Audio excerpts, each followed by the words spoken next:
Waite. Thank you very much, Mr Deputy Speaker. Of course, we all know there is an election happening next year in March, and or should we assume in March. And of course, it's incumbent on each and every one of us to put forward our best foot for those who want to be re-elected and to fight for the best outcome of and for their communities. And that is what I'll be seeking to do between now and election day. And of course, is that all I've sought to do for every day that I've been in this place. But I just want to put on the record some of the key issues that I think are going to be important locally in my electorate. And of course, there are the statewide issues as well that dominate so much at the moment. And that is what I'll be doing out and about in the community and talking about the issues that are important to them, and then delivering for my community back here in this place. And I want to work with the community and with all sides of politics to ensure that we have better roads in our communities. We see great separation on the rail freight routes and train station upgrades, road improvements which are happening at the moment, but more needs to be done. Crucial health and education upgrades, and it was such a privilege to be at the repat last weekend to see some of the great work that is happening there and the more to come, but ensuring that the ambulance crisis is dealt with, investing in our schools and of course reducing cost of living pressure on families, and setting a holistic vision on where the state views economic matters as well around debt, tax reform, and they're all issues that are very important to the community.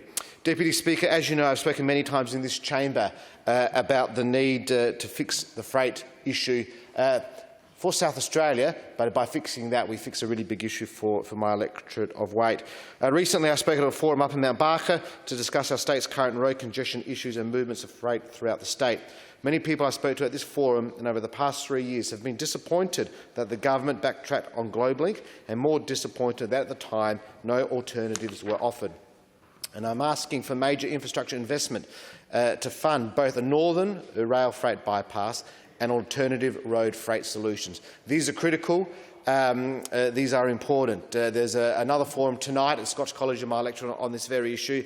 And in the House yesterday, unfortunately, I believe the question in terms of the future of Cross Road was not adequately addressed by the Minister. These projects and investments would deliver significant environmental, economic and social benefits to South Australia and open up the Belair rail line for increased public transport use.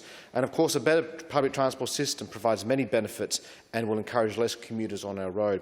And I want to see local investment in train stations on the Belair line as part of the station refresh program. We're seeing a huge investment in the Gawler line, and no doubt that will be of benefit for people who use the Gawler line. But none of my residents use the Gawler line for their daily commute. They use the Belair line, and there are many stations on that line that need to be upgraded to improve public transport outcomes for my community.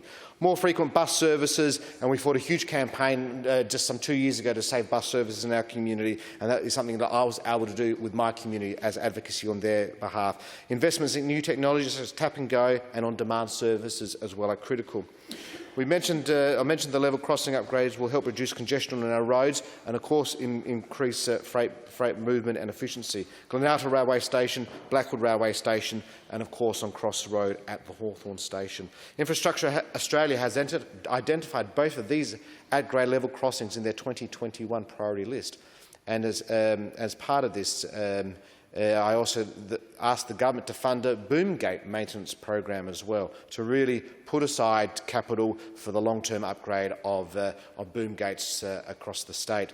Longer boomgate closures create barriers and reduce amenity in our urban areas. And of course, we've got the roads as well. We need a road revitalisation program. Belair Road, Old Belair Road, Main Road at Coromandel Valley all need to be resealed. And they all need to be invested in. And we need to have a proper solution to Laffers Road and Main Road Belair, Northcote Road and Shepherds Hill Road, Kitchener Street and Claremont Avenue in Netherby. These are all matters that I'm passionate about and will fight for and deliver for our community. And of course, protecting the environment, protect open space, green our suburbs and activate those spaces. In health, looking how we can use suburban hospitals to take the strain off the health system, ensuring that Bellevue Heights Primary School has that new air conditioning that it's been asked for, Manston and Eden Hills Primary School for a playing field and Corro Valley Primary School for the Frank Smith Revitalisation Project. We need to help families who are the backbone of our community have the very best education outcomes for their schools. And of course, cost of living, lowering fuel prices, working with the member for Flora in her campaign there, expanding the sports voucher scheme scheme. So important that Scouts and Girl Guides have access to that scheme, and investing in our community organisations. I'll continue to elevate the needs of my community as an invitation for the two major parties to commit to delivering these projects in Waite. It is so important that we work together to deliver the best for our communities.